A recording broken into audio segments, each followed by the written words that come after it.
ఇంతటి ప్రజాదరణ ఉన్న మీకు సీఎం గారు ఎందుకు గుర్తించట్లేదు? కారణం ఇదే, ఆయన మనసులో కూడా ఇదే ఉంది. నా కులానికి చెందినటువంటి వ్యక్తి, నా వర్గానికి చెందిన వ్యక్తి ఆధిపత్యాన్ని కొనసాగించాలి, వేరే వాళ్ళని అక్కడ మనం ప్రోత్సహించకూడదు. బీసీ వర్గాల్ని, ముఖ్యంగా తాడిశెట్టి ఫ్యామిలీని మనము ప్రోత్సహించకూడదు. ప్రోత్సహిస్తే మా వర్గానికి, మా కులానికి సంబంధించినటువంటి నాయకుడికి అక్కడ ఇబ్బంది కలుగుతుంది. ఇక్కడ ఇంకొక పవర్ సెంటర్ స్టార్ట్ అవుతుంది. ఏ పదవి ఇచ్చినా సరే ఆ పదవిని పెట్టుకొని ఇక్కడ ఒక పవర్ సెంటర్ స్టార్ట్ అవుద్ది. ఈ పవర్ సెంటర్ మావాడి కన్నా బలమైనదిగా పెరిగితే వీడు పాపం ఇబ్బంది పడతాడు, ఈ మనవాడిని మనం కాపాడుకోవాలి, వీటిలాంటి వాళ్ళు బీసీలు వీడిపోతే ఒక 100 మంది బీసీలు వస్తారనే ఒక ఆలోచనతో ఉన్నటువంటి పరిస్థితిని గమనించాను. సో ఇక్కడ మనకి ఆదరణ ఇప్పటికీ లభించదు, ఏ నాయకుడికి లభించదు. నా ఒక్కడికే కాదు, ఇప్పుడు వైఎస్ఆర్సీపీలో కొనసాగుతున్నటువంటి నాయకులు కూడా నేను చెబుతున్నాను, ఈ కులాహంకారం, పెత్తందారితనం ఉన్నంత వరకు ఇతర నాయకులకి ఎటువంటి పదవులు లభించవు ఈ ప్రాంతంలో అనేది ఖచ్చితంగా అర్థమయ్యి నేను బయటకు రావడం జరిగింది. బయటికి రావడానికి నేను ఒక ప్రెస్ మీట్ పెట్టో లేకపోతే ఒక ప్రెస్ నోట్ రాసో బయటికి రావాలని అనుకోలే.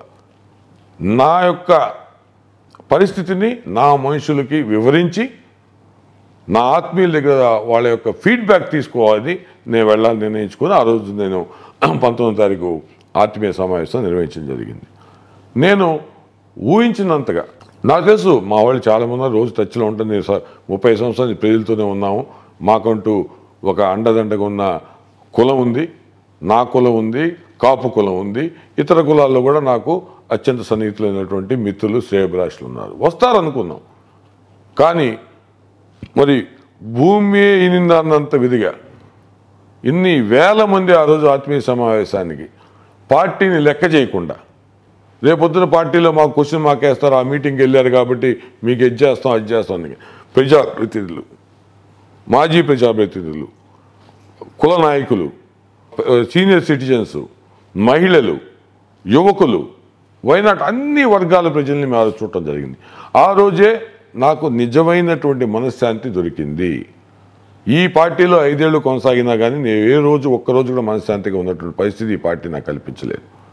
ఎప్పుడైతే నా నిర్ణయాన్ని తెలుసుకోవడం కోసం లేదా వాళ్ళ యొక్క అభిప్రాయాలను చెప్పడం కోసం వేలాది మంది వచ్చారో ఆ రోజు నిజంగా నాకు పీస్ ఆఫ్ మైండ్, ఆనందంతో చాలా చాలా చాలా చాలా మనసు సంతోషపడి ఆనందపడిన పరిస్థితి 5 ఏళ్ళు. అదొక్క సంఘటనే. పార్టీ పరంగా ఏ రోజు నాకు ఆనందం కలిగించలేదు. ఎప్పుడు సీఎం గారు వస్తున్నారన్నా నాకు టెన్షనే. ఎందుకు టెన్షను? నాకు ఎటువంటి ప్రోటోకాల్ లేదు. కానీ ఈ టౌన్లో కానీ ఈ జిల్లాలో కానీ ప్రతి ఒక్కరికి, ప్రతి నాయకుడికి తెలిసిన మనిషిని, నా జూనియర్స్కి పదవులు ఆ వర్గంలో ఉండటం వల్ల అతని మోచేతి నీళ్లు తాగిన వాళ్ళకి అందరికీ పదవులు ఇప్పించారు. వాళ్ళేమో సీఎం గారికి ప్రోటోకాల్గా హెలిప్యాడ్ దగ్గర నుంచి ఉంటున్నారు, డయాస్ మీద ఉంటున్నారు. నేను వెళ్తే మురళి గారు మీ పేరు లేదంటాడు ఓ సీఏ. అది నా పేరు ఉంటే అవసరం ఏందిరా నేను వెళ్తానులే అంటే, కాదు సార్ ఓన్లీ పేరు ఉంటేనే మీరు సీఎం గారు కలిసేది, లేకపోతే లేదు. నా జూనియర్లు, నాతో కలిసి పనిచేసిన వాళ్ళు, నా సీనియర్లు, నాకంట మరి పెద్ద ప్రభావం చూపించలేనటువంటి జనంలో ప్రభావితం చేయలేని చిన్న చిన్న నాయకులు, అలా ఉంటే ఒక రాజకీయ నాయకుడికి అది అవమానంగా ఫీల్ అవుతా లేదు చెప్పండి మీరే. ఆ పరిస్థితులు ఎదుర్కొన్నాను నేను. ఆయన వస్తుంటే టెన్షన్, మనం ఎట్లా వెళ్ళాలి ఇప్పుడు? సరే అక్కడ ఉన్నట్టు పోలీస్ ఆఫీసరో లేదా ఇంకొక మంత్రో ఇంకొక ఎమ్మెల్యేనో వచ్చి మురళి గారిని ఆపమాకండి బాగుండదు అని వాళ్ళు వచ్చి బతిలాడుకోవటం, తీసుకెళ్ళటం, ఇటువంటి సందర్భాలు కూడా నేను చూసా. ఇవన్నీ చూసి భరించిన తర్వాత చివరికి ఇక్కడ ఏమీ లేదు, ఇక్కడ ఉన్నది మాకు చేసేది గుండి సున్నా తప్ప వీళ్ళు మాకు ఏమిటి ఒకటి కూడా చేయరు, 2 కూడా చేయరు, ఏమీ చేయరు, నాకు చేయకపోతే పోయారు. నేను రికమెండ్ చేసినటువంటి నా అనుచరగణం ఎవరైతే ఈ పార్టీకి 2019 ఎలక్షన్లో నా యొక్క పిలుపు మేరకు వాళ్ళు ఏ పార్టీలో ఉన్నా కానీ అన్ని పార్టీలను వదులుకొని వైసీపీలో నాతో పాటు కలిసి పనిచేసి వైసీపీ విజయానికి 5-6 నియోజకవర్గాలు కృషి చేసినటువంటి మనుషులు ఎవరైతే ఉన్నారో వాళ్ళకన్నా గుర్తింపు ఇవ్వమని అడిగాను నేను. కనీసం గుళ్ళోనో బళ్ళలోనో లేకపోతే యార్డుల్లోనో డైరెక్టర్లుగా వేయండి అని నేను రికమెండ్ చేస్తే ఆ పెత్తందారి ఒప్పుకుంటేనే వేస్తాం. ఆ పెత్తందారితో ఎవడు మాట్లాడాలంటే నాకు తెలియగలుగుతాను. మేమన్నా భిక్ష అడుగుతున్నామా?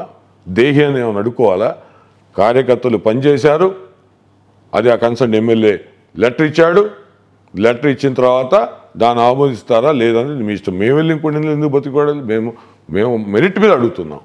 అటువంటి గుడిలో బడిలో కూడా డైరెక్టర్ లేకుండా ఆ పెత్తందారి చెప్తేనే వేస్తామంటే వాడిని వెళ్ళి అడగాల్సిన అవసరం నాకు లేదని నేను ఏ రోజు కూడా అతని దగ్గరికి వెళ్ళి మాకు పదవులు ఇప్పించమని మేము అడగలేదు. నాకు అవసరం లేదు కూడా. సో చివరాఖరికి ఏమైంది? ఈ ఎమ్మెల్యే టికెట్లు పంపిణీ కూడా అయిపోయిన తర్వాత నేను గుంటూరు వెస్ట్ నుంచి పోటీ చేస్తాను, అవకాశం కల్పించమని సీఎం గారిని అడిగాను. తప్పనిసరిగా పరిశీలిస్తామన్నా అన్నాడు ఆయన. మంచిదండి, థ్యాంక్ యూ చెప్పాను. మా పెత్తందారి నీకేమైనా ఇబ్బందా, నీ వల్ల మా పెత్తందారికి ఏమైనా ఇబ్బంది అని అడిగాడు సీఎం గారు నేరుగా నన్ను. నాకైతే ఇబ్బంది ఏం లేదండి, ఆయనకి ఇబ్బంది ఉంటుందో నాకు తెలియదు, మీరు ఆయన అడగాలి అని చెప్పాను నేను. మరి ఆయనకి ఇబ్బంది ఉందని చెప్పుకున్నాడేమో. నన్ను అడిగినట్టు అతను అడుగుంటాడు కదా. చెప్పున్నట్టున్నాడు. మమ్మల్ని అది కాదని పక్క నియోజకవర్గం ఒక బీసీ మహిళను తీసుకొచ్చి ఇక్కడ వేశారు. సంతోషం. ఇప్పుడు వాళ్ళ నిర్ణయం వాళ్ళు తీసుకున్నారు, మేము కూడా మా నిర్ణయం మేము తీసుకోవాలి కదా. వాళ్ళ ఆలోచన విధానం ఆ రకంగా ఉన్నప్పుడు మా ఆలోచన విధానం మేము చేస్తాం. మా ఆలోచన విధానం ప్రకారం మేము ఆత్మీయులందరూ కూడా మాకు చెప్పారు, మీరు తప్పనిసరిగా ఈ పార్టీలో కొనసాగే అవసరం లేదు, ఆవశ్యకత లేదని తేల్చి చెప్పారు. వాళ్ళ నిర్ణయాన్ని మేము శిరోధార్యంగా తీసుకున్నాం. మేము బయటకు వచ్చేయడం జరిగింది. గౌరవంగా బయటకు వచ్చాం. ఇప్పుడు ఎవరిని ఆక్షేపించాల్సిన పని లేదు.